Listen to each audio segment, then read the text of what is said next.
जय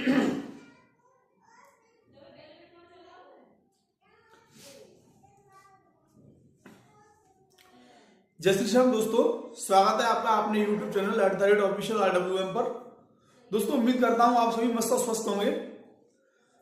दोस्तों कल हमने जो है पिछली क्लास में कुषाण वंश का कंप्लीट रिवीजन किया था। आज हम बात करेंगे गुप्त साम्राज्य की। जो गुप्त साम्राज्य है दोस्तों, उसके बिल्कुल हम स्टार्टिंग से लेंगे। जो वेरी वेरी इंपोर्टेंट फैक्ट होंगे एग्जाम के पॉइंट ऑफ व्यू से, उन सबको हमने कवर किया है और बहुत ही बारीकी से एक एक चीज को देखा है जो आपके एग्जाम में बन सकता है। तो स्टार्ट करते हैं दोस्तों आज की क्लास। देखिए, जो गुप्त साम्राज्य है, गुप्त डायनेस्टी है, उसमें जो संस्थापक थे गुप्त डायनेस्टी के, वो दोस्तों श्रीगुप्त थे। कौन थे? श्रीगुप्त। श्रीगुप्त ने जो है 240 से 280 के उसमें कार्यकाल में शासन किया और इसने महाराज की उपाधि धारण की। किसकी उपाधि धारण की दोस्तों? महाराज की उपाधि धारण की। किसने की थी? श्रीगुप्त ने। श्रीगुप्त कौन था? गुप्त साम्राज्य का संस्थापक। आगे बात करें दोस्तों, तो गुप्त साम्राज्य का जो उदय 3वीं शताब्दी में हुआ था और 3वीं शताब्दी के अंत में जो प्रयाग था, उस प्रयाग के निकट एक कौशाम्बी नामक स्थान में हुआ था।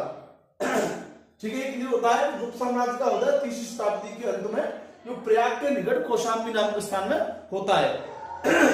आगे बात करें दोस्तों, तो ये उनकी कुछ कालक्रम है।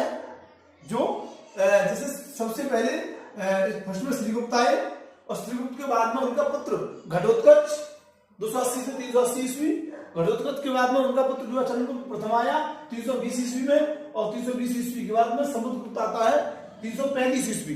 ये इनका एक सीक्वेंस है, इसको आप याद रखना। श्रीगुप्त, घटोत्कच, चंद्रगुप्त प्रथम और समुद्रगुप्त, इस चीज का प्रबंध ध्यान रखना। आगे बात करते हैं, तो जो चंद्रगुप्त प्रथम थे, इसने महाराजा धीराज की उपाधि धारण की।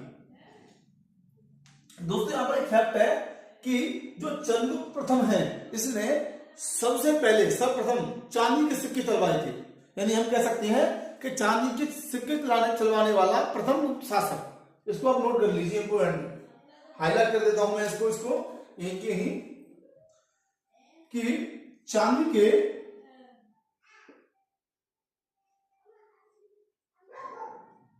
सिक्के चलवाने वाला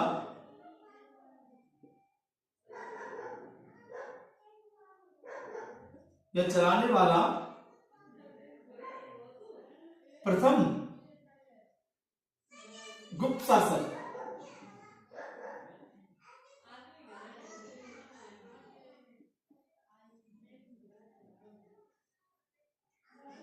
ठीक है दोस्तों, तो जो चंद्रगुप्त प्रथम था, उसने चांदी के सिक्के चलाए थे सबसे पहले। चांदी के सिक्के चलाने वाला प्रथम गुप्त शासक था। आगे बात की जाए दोस्तों समुद्रगुप्त की, तो जो समुद्रगुप्त था, उसने आर्यावर्त व दक्षिणावर्त के क्रमशः 9 और 12 शासकों को पराजित किया था। समुद्रगुप्त ने आर्यावर्त और दक्षिणावर्त के जो 9 और 12 शासकों को क्या है? पराजित किया था, हराया था। जिसके ही कारण इनको भारत का जो है विलियम स्मिथ ने जो है इनको क्या कहा था? विंसेंट स्मिथ ने इनको जो है नेपोलियन कहा था भारत का। आर्यावर्त, ये आप देख लीजिए, आर्यावर्त और दक्षिणावर्त ये 2 विजय हासिल की थी। आर्यावर्त में इन्होंने 9 और दक्षिणावर्त में इन्होंने 12 शासकों को क्या किया था? हराया था। जिसके कारण इनको क्या कहा गया था? भारत का नेपोलियन कहा गया था। लिख लीजिए, इस टेक्स्ट को, काम आएगा। इन्हीं विजयों के कारण विंसेंट स्मिथ ने इन्हीं दक्षिणावर्त और आर्यावर्त और दक्षिणावर्त, इन दोनों विजयों के कारण में विंसेंट स्मिथ ने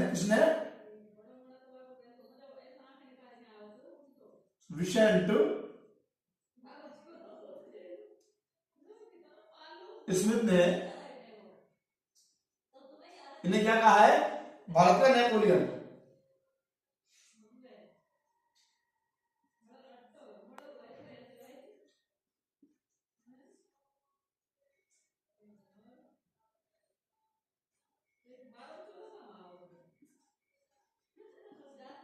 नेपोलियन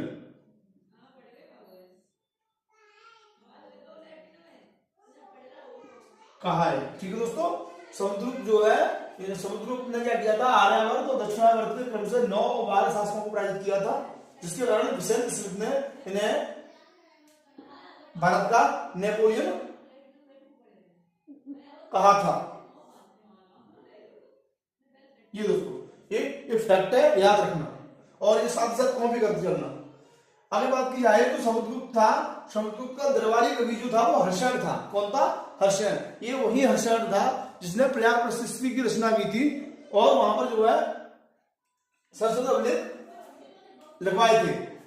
तो समुद्रगुप्त का दरबारी कवि हर्षण था जिसने इलाहाबाद या प्रयाग प्रशस्ति लेख की रचना की, और प्रयाग प्रशस्ति अभिलेख में ही सबसे पहले भारतवर्ष का उल्लेख मिलता है। इस चीज का विशेष ध्यान रखना कि जो प्रयाग प्रशस्ति अभिलेख है वो प्रयाग प्रशस्ति है अभिलेख, उसके अंदर ही सबसे पहले भारतवर्ष का जो है उल्लेख प्राप्त होता है, हमें मिलता है। दोस्तों आगे बात की जाए इसमें, इसको आप कॉपी करिए जल्दी से, फिर मैं एड्रेस करूंगा।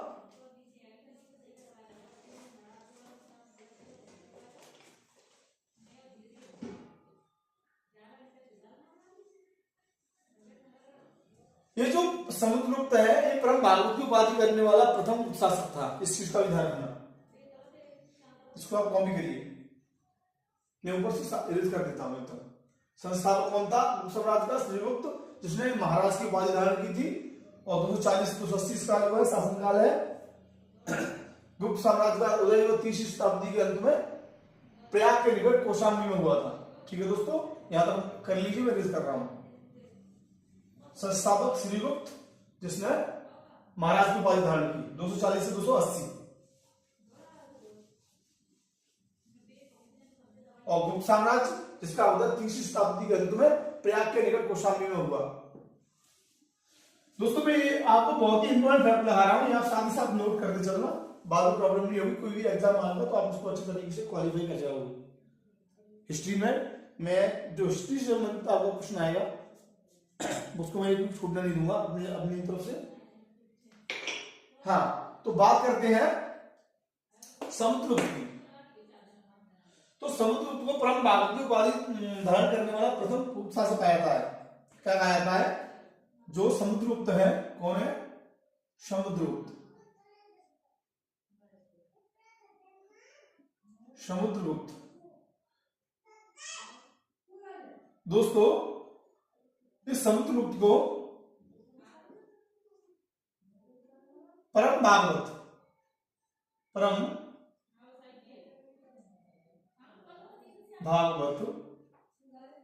की उपाधि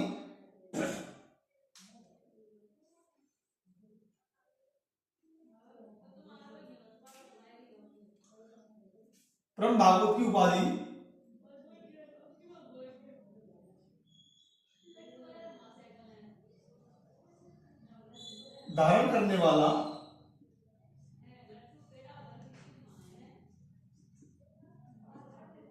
वाला प्रथम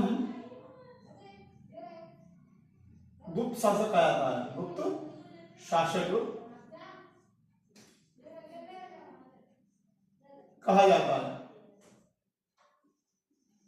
ध्यान रखना दोस्तों।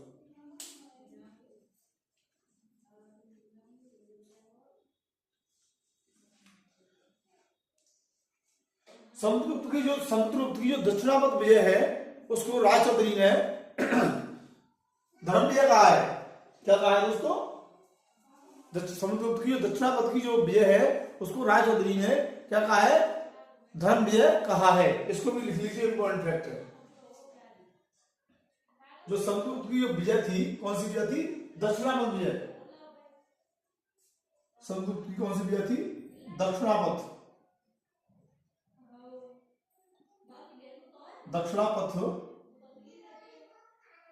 जो विजय थी, इस दक्षिणावर्त विजय को क्या कहा है दोस्तों? कि रायचौधरी ने क्या कहा है? रायचौधरी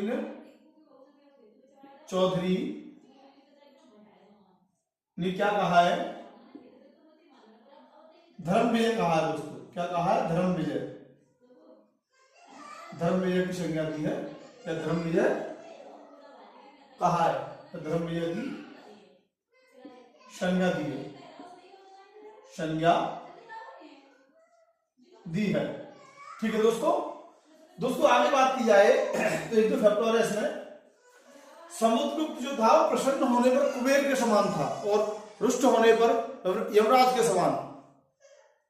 कहने का मतलब यह है कि समुद्रगुप्त जो किसी पर प्रसन्न होता था तो वो उसको इतना स्वर्ण और जो दान उठाता था कि वो कुबेर के समान प्रतीत होता था, और जब वो रुष्ट होता था तो यमराज के समान भयंकर था, काल के व्यक्ति पर जो है हमला करता था। लिख लीजिए इस पॉइंट को, इंपोर्टेंट है कि समुद्रगुप्त प्रसन्न होने पर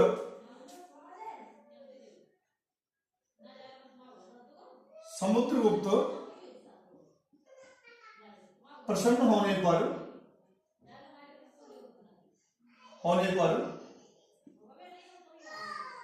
कुबेर के समान था, कुबेर के समान। और दोस्तों और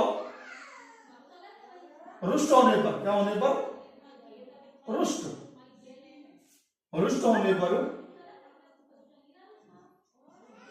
पर यमराज के समान था, यमराज के समान था दोस्तों, यमराज के समान, ये समान, इस चीज को आप निशान प्रतीत होता था, प्रतीत, यमराज के समान प्रतीत होता था।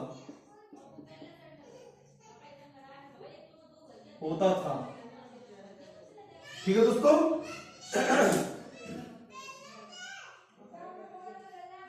इसकी जानकारी हमें कहां से मिलती है, इस चीज की जानकारी हमें कहां से मिलती है कि जो है समुद्रगुप्त प्रसन्न होने पर कुबेर के समान और रुष्ट होने पर, क्या होने पर, रुष्ट, यानी जो है क्रोधित होने पर, किसी व्यक्ति पर रुष्ट होने पर यमराज के समान प्रतीत होता था। इसकी जानकारी हमें दोस्तों एरन अभिलेख से मिलती है। किससे मिलती है, एरन अभिलेख से। लिख लीजिए, इस चीज की जानकारी हमें कहां से मिलती है, एरन अभिलेख से, एरन अभिलेख से जो है इस चीज की जानकारी प्राप्त होती है। जो समुद्रगुप्त ने सिक्के चलवाए थे दोस्तों, उनको उसने अपने सिक्कों पर जो है बीड़ा बजाते हुए चित्र अंकित किए हैं। इस चीज का ध्यान रखना है, इंपॉर्टेंट है कि जो समुद्रगुप्त था उसने अपने सिक्कों पर बीड़ा बजाते हुए चित्र अंकित किए हैं। और आगे बात की जाए तो जो समुद्रगुप्त था दोस्तों, उसको कविराज की उपाधि जो उपाधि दी गई है, किसकी दी गई है, कविराज की उपाधि। तो ये सारे इंपॉर्टेंट फैक्ट है किससे, गुप्त साम्राज्य से, गुप्त डायनेस्टी से, जो एग्जाम के पॉइंट ऑफ व्यू से बहुत इंपॉर्टेंट है। इन सबको आप नोट कर लीजिए और साथ ही साथ पिछली क्लासों को भी आप अच्छे तरीके से रिवाइज करते चलिए। मैं यकीन दिलाता हूँ, चाहे यूपी होम गार्ड की भर्ती आए या यूपी पुलिस की भर्ती आए या दिल्ली पुलिस की, उनमें सारी भर्तियों में आपके ये काम आएंगे, या एसएससी जीडी। ठीक है दोस्तों, और इसके अलावा मैं आपको और भी इंपॉर्टेंट चीजें दिखाऊंगा बाद में।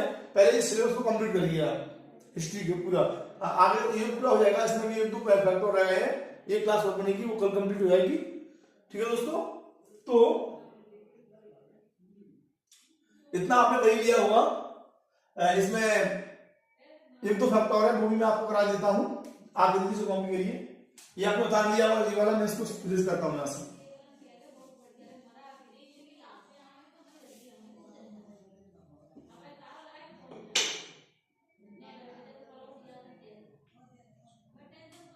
जो समुद्रगुप्त था दोस्तों, कौन था ये समुद्रगुप्त? इस समुद्रगुप्त ने महान बौद्ध भिक्षु था वसुबंधु। कौन था? वसुबंधु। इसको भी दोस्तों शरण दी थी अपने दरबार में, या संरक्षण प्रदान किया था। बौद्ध भिक्षु था, वसुबंधु था ये कौन था? ये बौद्ध भिक्षु, बौद्ध भिक्षु। इस बौद्ध भिक्षु को भी दोस्तों क्या किया था? संरक्षण दिया था। संरक्षण किसने दिया था?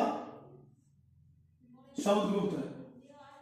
ठीक है दोस्तों ये क्लास यही कंप्लीट हो रही है, क्योंकि ज्यादा लंबी हो जाएगी। कल मैं आपको चंद्रगुप्त द्वितीय के बारे में पढ़ाऊंगा। किसके बारे में? चंद्रगुप्त द्वितीय के बारे में, चंद्रगुप्त सेकंड। ठीक है दोस्तों, तो तो इस क्लास को आप प्रॉपर तरीके से याद करके आओगे, रिवाइज करके आओगे और नोट भी करते चलना। साथ ही साथ अगली क्लास में आपको कल चंद्रगुप्त द्वितीय के बारे में पढ़ाऊंगा। तो आज के लिए इतना ही। शुभरात्रि, गुड नाइट, जय हिंद, जय भारत। क्लास को आप अगर अच्छी लगे तो सब्सक्राइब करना ना भूलें और जो लाइक अवश्य करें।